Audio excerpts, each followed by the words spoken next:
آپ میں سے کوئی سوال کرے گا کہ یہ سخت کیوں ہوتے ہیں مولوی؟ بھائی انداز خطابت میں کبھی سختی آ بھی جائے تو یہ فطری ہے. آپ کہیں گے کیسے؟ بلکہ فطری چھوڑیں، طریق نبی بھی ہے.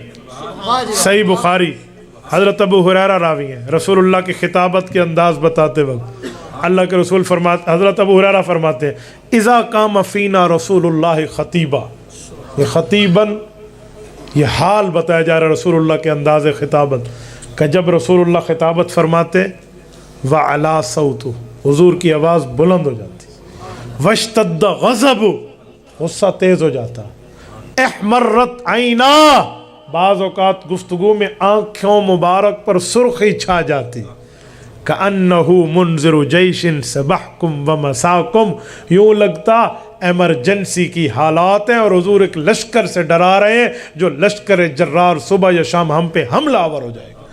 یہ ہے انداز گفتگو پیغمبر کریم.